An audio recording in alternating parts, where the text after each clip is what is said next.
होके मायूस ना आंगन से उखाड़ो पौधे, धूप बरसी है तो बारिश भी यहीं पर होगी। क्या बात है, वाह। राजनीतिक हालात जैसे हैं आप लोगों से अच्छा कौन जानता है। थोड़े समय पहले हम दूसरी सरकार के सानिध्य में थे। ये देश इलेक्शन मोड पर रहता है। जब चुनाव खत्म हो जाते हैं तो उपचुनाव कर लेते हैं। चुनाव खत्म नहीं होना चाहिए। हाँ, आप खूब हंसें, खूब तालियां बजाएं। हंसने से इम्यूनिटी पावर बढ़ता है और तालियां बजाने से वायरस मरता है।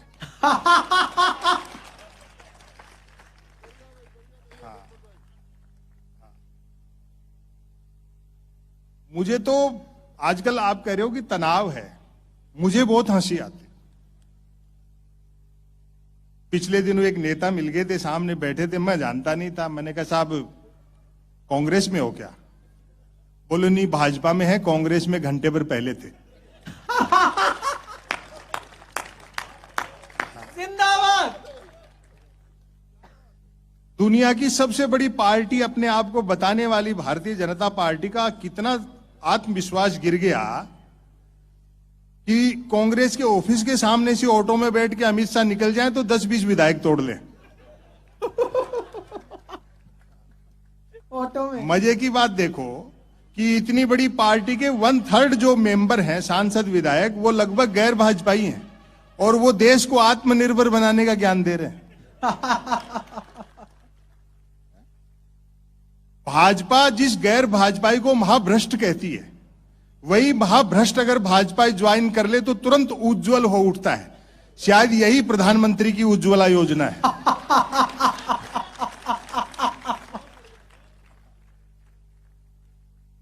आपके यहां जो उपचुनाव है, मुझे तो तरस आता है उन बीजेपी के कार्यकर्ताओं पर क्या गुजर रही होगी। पिछले बार जिन्होंने जिस कांग्रेसी के पोस्टर फाड़े थे, इस बार वो भाजपाई बन गया तो उसके होर्डिंग लगा रहे। मध्य प्रदेश उपचुनाव में भाजपाई कार्यकर्ताओं की स्थिति उस क्रिकेट टीम जैसी है जो फॉलो ऑन खेल रही है और खुश भी है कि 2 बार खेले।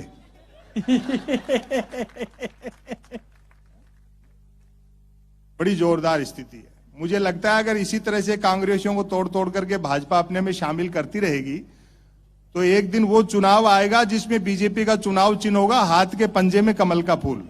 भाई बहुत अच्छे, वाह। और ये थोड़े दिन की बात है साहब, जैन साहब। ये खरीद फरोख्त और इस तरह का जो आरोप लगते हैं, ये चीजें होंगी नहीं। वैसे अब इंडिया डिजिटल हो रहा है ना, वैसे भी धीरे धीरे सब चीजें ऑनलाइन हो जाएंगी। यही सारे सांसद और विधायक आपको अमेजॉन, फ्लिपकार्ट पे मिलेंगे। और बूढ़े और रिटायर जो नेता हैं वो भी निराश न हो, वो अपना आपको OLX पर डाल सकते हैं।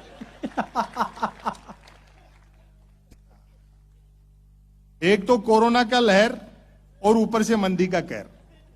बाजार की हालत यह है कि सांसदों और विधायकों के अलावा हर सामान की बिक्री ठप है। क्या बात। मेरा व्यंग समझने के लिए कम से कम पोस्ट ग्रेजुएट होना जरूरी है। लेकिन क्या है, वो कार्यकर्ताओं का माइंड वॉश इस तरह से कर दिया जाता है कि बेचारों को समझाओ तो समझ जाते हैं। राजनीति में जब व्यक्ति पूजा होने लग जाए तो कार्यकर्ता भक्त में बदल जाता है। वो एक गांव में क्या है, सड़क बननी थी तो उनके जो आराध्य थे उन्होंने कह दिया कि नहीं बनेगी, तो सब बिगड़ गए। बोले साहब हमारे यहां सड़क अगर बन जाएगी तो कल को कोई चोरी करके ले जाए तो हमारे तो वो चोरों के पैरों की निशानी नहीं मिलेंगे। जान चली जाएगी, सड़क नहीं बनने देंगे। कार्यकर्ता कैसे समझाए जाते हैं? अपनी बुद्धि नहीं लगाते वो। और जिस दिन कार्यकर्ता अपनी बुद्धि लगाएंगे उस देश में परिवर्तन हो जाएगा। बोले चोरों के पैरों के निशान नहीं मिलते, हम तो नहीं बनाने देंगे सड़क। बात ऊपर तक पहुंची। सड़क बनाने वाली कंपनी के इंजीनियर, ठेकेदार आए, उस आराध्य को साधा गया, उसने समझाया तो उसने अपन चेले चाटियों को इकट्ठा किया। बोलो तुम हमेशा उल्टे गड़े की पीते हो, इसलिए उल्टा सोचते हो। मान लो तुम किसी के यहां चोरी कर लाओ, हाय हाय, तो ये कितनी अच्छी बात है कि तुम्हारे पैरों के निशान पीछा करने वालों को नहीं मिलेंगे। गांव वाले घर से जो है गेंती फावड़े उठा लाए, परात वगैरह, बोले जान चली जाए सड़क यहीं बनेगी।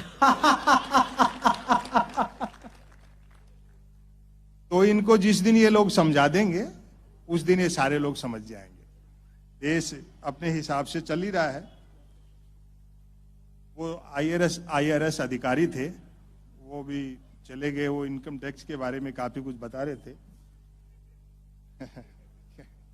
सच्ची घटना है। मैंने जीवन में अभी एक ही कार्यक्रम वर्चुअल किया, तो उसमें एक इनकम टैक्स के 2 अधिकारी थे, एक जूनियर थे, एक सीनियर थे। सच्ची घटना है। उन्होंने ऐसे मजाक कर दी, बोलो संपत सरल जी इतना सच मत बोला करो, वरना हमारे साहब किसी दिन छापे वापे वाले भिजवा देंगे। मैंने कहा साहब मैं तो हिंदी का लेखक कवि हूं, मेरे घर में तो गबन के नाम पर लाइब्रेरी में मुंशी प्रेमचंद के गबन उपन्यास के अलावा क्या मिलेगा। और फिर भी अगर आप अब तालियां उठेंगी आपकी, फिर भी मैंने कहा ऊपरी दबाव में आकर के जबरदस्ती फंसाने की कोशिश करोगे तो हम भी बीजेपी ज्वाइन कर लेंगे।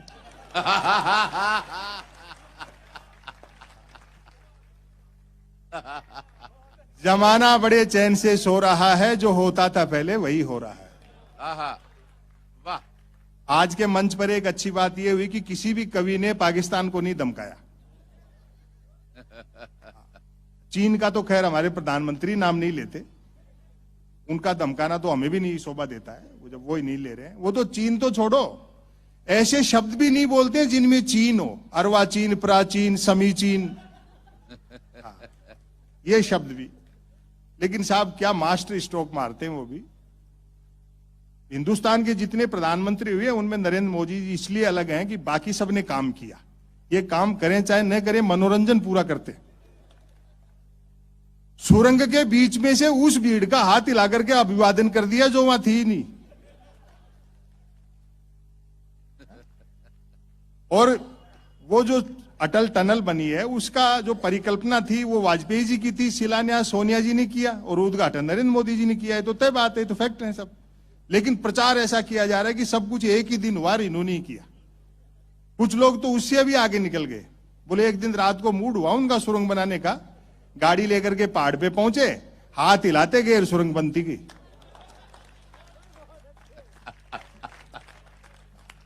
और कई न्यूज एंकरों ने तो और हद कर दी, इतना महान घोषित कर दिया उनको। बोलो नहीं, आदरणीय नरेंद्र मोदी जी ने सुरंग पहले बनाई, उसके ऊपर पहाड़ बाद में रखा। तो बड़ी विचित्र स्थितियां हैं। इसलिए आनंद और उल्लास के साथ आप ले भाई। अरुण जी हमने को भी आपको सुनना है, समय की अपनी सीमाएं हैं। एक रचना मैं आपको सुना देता हूं। स्वागत। दरअसल क्या है, चाइना मोदी जी के एक मास्टर स्ट्रोक से चिढ़ गया। नमस्ते ट्रंप हुआ था, मोदी जी ने एक ही झटके में पूरी चाइना की जो टूरिज्म इंडस्ट्री है ना उसकी कमर तोड़ के रख दी। नमस्ते ट्रंप हुआ उस समय अहमदाबाद में एक कच्ची बस्ती को ढकने के लिए दीवार बनाई थी। उसके बाद में चाइना जो है खार खा गया, उसका पर्यटन उद्योग चौपट हो गया। अब तक जो टूरिस्ट चीन की दीवार देखने जाते थे वो सब अहमदाबाद की दीवार देखने आ रहे। तो वो दर्द तो कहीं ना कहीं बोलेगा ना। जो मूल मुद्दे हैं, स्कूल है, अस्पताल है, स्वास्थ्य है, बिजली, पानी, सड़कें, इनकी भी बातें होती रहनी चाहिए। राजा कोई भी हो उसको प्रजावत्सल होना चाहिए। जितने लोग हैं वो सब उसकी संतान के बराबर हैं। प्रजा जाति, भाषा, धर्म, संप्रदाय के आधार पर किसी का वो नहीं करना चाहिए, दुराव, भेदभाव। एक रचना मैं आपको सुना देता हूं। स्वागत। रचना पुरानी है लेकिन यहां सब लोग बैठे हैं तो ज्यादातर लोग शायद नए, कम पुरानी है। और वो तो ऐसी रचना है कि जितनी बार भी सुनो उतनी बार ही मजा देती है। स्वागत। 2-3 तो लघु कथाएं सुना देता हूं। रुचि जी ने बहुत बढ़िया गीत सुनाया, वंदना भी बहुत अच्छी, क्या स्वर था और क्या शब्द चयन था। आजकल ऐसी कवियत्रियां भी कम ही सुनने को मिलती हैं। मैं तो पिछले दिनों एक कवि सम्मेलन में फंस गया था। कवियत्री ने वंदना की और इतना बेसुरा गा रही थी। वंदना के बोल थे, मां मुझे स्वर का ज्ञान दे। मैंने कहा भाई वंदना अपनी जगह है, मांग वाजिब है। तो आप रुचि जी के लिए एक बार तालियां बजाओ, क्या बढ़िया उन्होंने गीत सुनाया। और श्रृंगार भी ब्रज का, क्या शानदार। अब ये चीजें तो पाठ्यक्रम से बाहर लगने लग गई। एक जमाना ऐसा था जब मैं भी प्यार प्रेम की कविताएं लिखता था, जब तक अकलदार नहीं निकली थी। उबासी के बहाने भी किसी लड़की के दांत दिख जाते हैं तो मैं 5-7 गजलें लिख मारता था, भले वो उबासी मुझको देख करके ले रही होती थी। और एक निवेदन कर दूं, बड़ी संख्या में माताएं बहनें बैठी हैं, प्रकृति के, कुदरत के, सृष्टि के नियम बदल सकते हैं, औरत के प्रति पुरुष की मानसिकता नहीं बदल सकती। बात अच्छी लगे तो महिलाओं को ताली बजानी है, इनके तो खिलाफ बोल रहा हूं मैं। प्रकृति के, कुदरत के, सृष्टि के नियम बदल सकते हैं, औरत के प्रति पुरुष की मानसिकता बदल ही नहीं सकती। मर्द की फितरत होती है, अर्थी के रास्ते में भी औरत मिल जाए तो 80 साल का मुर्दा भी वाइब्रेशन मोड पर आ जाता है। लेकिन इतना भी तय है कि शादी होते ही प्यार का बुखार उतर जाता है। जैसे ही ब्याह की कुनेन खाई, प्यार का मलेरिया गायब।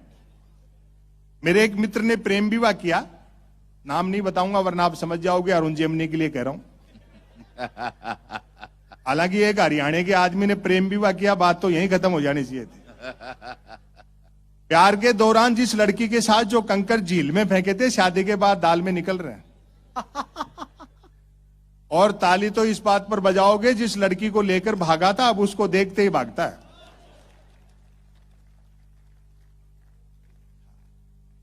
तो एक लघु कथा है और एक आर्टिकल में आपको सुना देता। ग्लोबलाइजेशन, ये जिसे हम उदारीकरण कहते हैं, दरअसल ये एक मुखौटा है आर्थिक साम्राज्यवाद का। क्या बात है, वाह। लगता है कि इसमें सब कुछ खला है, तो भाई फिर धर्म, जाति, भाषा, संप्रदाय के नाम पर इतनी संकीर्णताएं पहले तो नहीं थी। तो ये कुछ काम दूसरे तरीके से किया जा रहा है। तब देखें, ये जो कुछ हम देख रहे हैं, संतों की वाणी ये आपको क्या बताती है? वैराग्य का महत्व बताती है।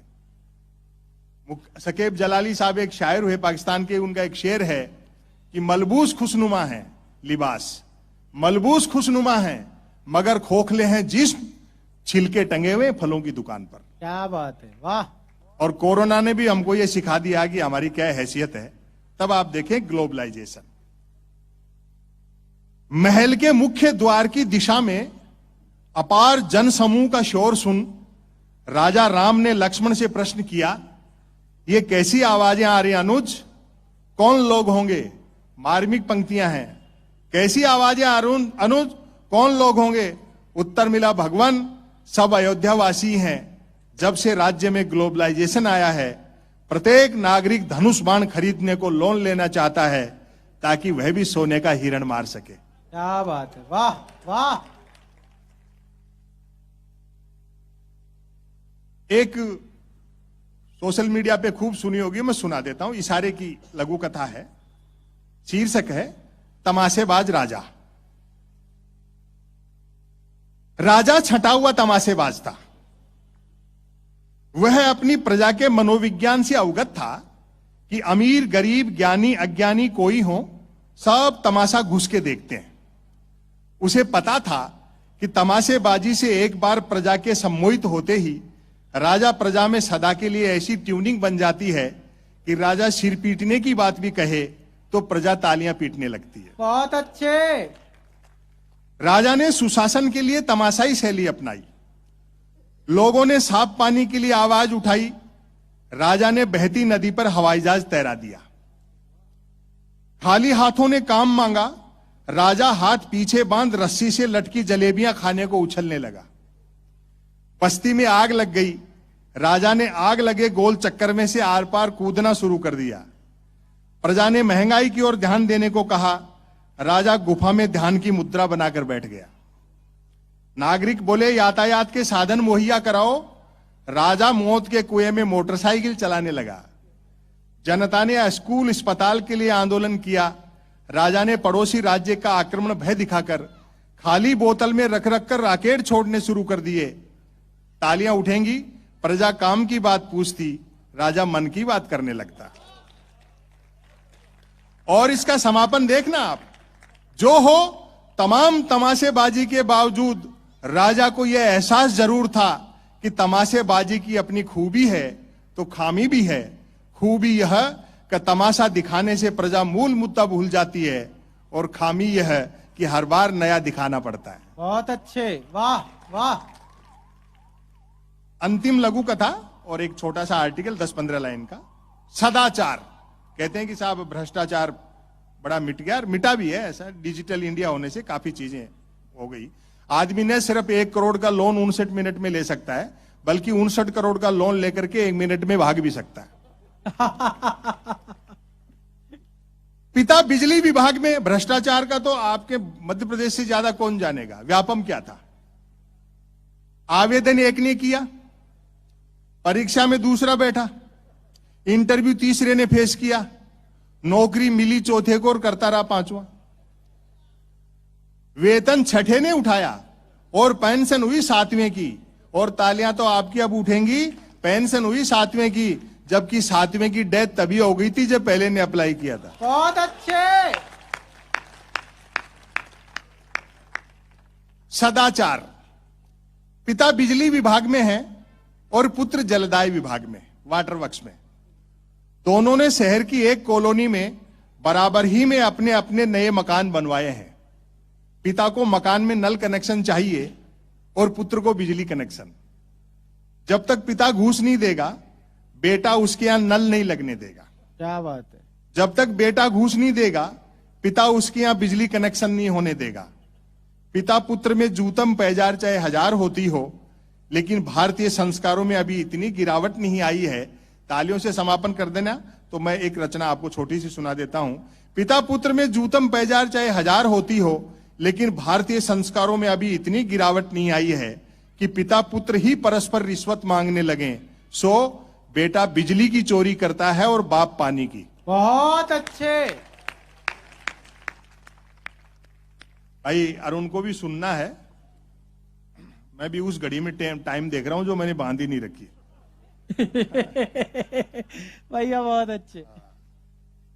रचना के शीर्षक पे आप आनंदित कर देंगे मुझे और खुद भी उल्लसित होंगे। मैं पुनः आप सब लोगों का आभार प्रकट करते हुए, रचना का शीर्षक है मन की बात।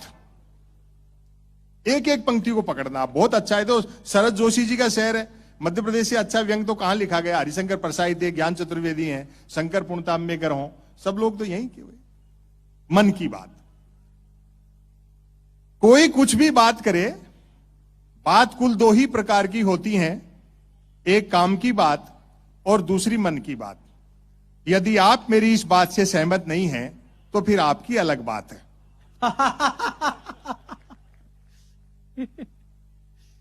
यूं तो बात काम की हो या मन की, होती दोनों बात ही हैं, लेकिन दोनों में बेसिक डिफरेंस यह होता है कि काम की बात में मन नहीं होता और मन की बात में काम। क्या बात है। वाह वाह वाह।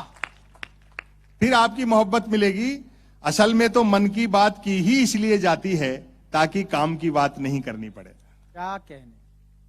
मन की बात कुछ कुछ वैसी ही होती है जैसे सदैव टू व्हीलर चलाते रहने वाले के कभी कार हाथ लग जाए तो वह खाली सड़क पर भी हॉर्न बजाते हुए चलता है। मन की बात एक तरफा होती है, जैसे देवता वगैरह मूड आने पर आकाशवाणी कर दिया करते थे। मूड आने पर। मन की बात एक प्रकार का मौखिक प्रसाद होती है, जिसे पाने के लिए भक्तों को हाथों के बजाय कान फैलाने होते हैं। मन की बात के साथ विषय का लफड़ा नहीं होता, यानी मन की बात बिना विषय की होती है, क्योंकि वह मन की बात होती है। यदि भूले भटके मन की बात विषयांतर होकर विषयांतर होकर किसी विषय पर आ भी जाए, मोहब्बत देना, किसी विषय पर आ भी जाए, तो कोई माई का लाल अंत तक नहीं पकड़ सकता कि मन की बात आखिर हो किस विषय पर रही है। काम की बात अपने काम से काम रखती है, जबकि मन की बात का प्रचार करना पड़ता है कि फला तारीख को इतने बजकर इतने मिनट पर मन की बात होगी। पता लगते ही मन की बात को ही काम की बात मानने वाले उछल पड़ते हैं। वाह, मजा आ गया, फला तारीख को इतने बजकर इतने मिनट पर काम की बात होगी। काम की बात सुनी न जाए तो अच्छी खासी काम की बात भी मन की बात होकर रह जाती है, जबकि मन की बात को सुनने वाले मिल जाएं तो बात कोरी मन की बात होने के बावजूद बड़े काम की बात बन जाती है। क्या बात है। वाह। अब मार्मिक व्यंग देखें, वैसे सुनने वाले न मिले तो मन की बात दीवारों से भी की जा सकती है, क्योंकि मन की बात करने वाले ने सुन रखा होता है कि दीवारों के भी कान होते हैं। क्या कहने, बढ़िया बात है। वाह। और तालियां तो अगली पंक्ति पर बजाएंगे आप। सुन रखा होता है कि दीवारों के भी कान होते हैं, बल्कि वह तो यह तक मानकर चलता है कि जिनके कान होते हैं वे दीवार ही होते हैं। हाय हाय। वाह। मन की बात अक्सर शुरू यहां से होती है, भाइयों और बहनों। बस इतना सुनते ही मन की बात के मुरीद भाई बहन सांस रोककर मन की बात ऐसे सुनने लगते हैं मानो सुनने के लिए जिंदगी में अब सिर्फ यही काम की बात बची है। काम की बात करने से बचने की एकमात्र तरकीब है कि तुरंत मन की बात शुरू कर दी जाए। यह अलग बात है कि लगातार मन की बात करते रहने वाले से फिर लोग उम्मीद भी नहीं रखते कि वह जिंदगी में कभी कोई काम की बात भी करेगा। मन की बात अक्सर ज्ञान सिखाने जैसी होती है। समापन की ओर बढ़ता हूं। छोटे बच्चों को जैसे अपन वर्णमाला सिखाते हैं, मन की बात अक्सर ज्ञान सिखाने जैसी होती है। जैसे कमल नल पर चल, कमल झटपट चल, कमल झटपट नल पर चल। ऐसी मजेदार मन की बात का नतीजा भी मजेदार निकलता है। सुनने वाले प्रेरित हो, खुद को कमल मानकर उठते हैं, मटका बाल्टी उठाते हैं और न सिर्फ नल की ओर चलते हैं बल्कि नल की ओर झटपट चलते हैं। वहां पहुंचकर माथा पीटते हैं कि हाय, नल से तो पानी नहीं हवा निकल रही है और अब आपकी भरपूर मोहब्बत मिलनी चाहिए। वहां पहुंचकर माथा पीटते हैं कि हाय, नल से तो पानी नहीं हवा निकल रही है, अर्थात नल तो कमबख्त खुद मन की बात कर रहा है। हाय हाय, क्या बात है। श्रोताओं के इस रिएक्शन से प्रभावित होकर मन की बात करने वाला तुरंत अपनी अगली मन की बात शुरू कर डालता है, कमल घर पर चल। कमल झटपट चल, कमल झटपट घर पर चल। मन की बात करने वाला अनजाने में भी काम की बात नहीं करता। वह जानता है कि काम की बात करने से सब काम में लग जाएंगे, तो फिर मन की बात कौन सुनेगा। क्या बात है, वाह वाह वाह संपत जी वाह। मैं समापन कर रहा हूं, समापन पर तालियां बजा देना वरना इसको फिर शुरू कर सकता हूं मैं। अतः अंत में मैं फिर दोहराना चाहूंगा कि कोई कुछ भी बात करे, बात कुल दो ही प्रकार की होती हैं, एक काम की बात और दूसरी मन की बात। यदि आप मेरी इस बात से सहमत नहीं हैं तो फिर आपकी अलग बात है।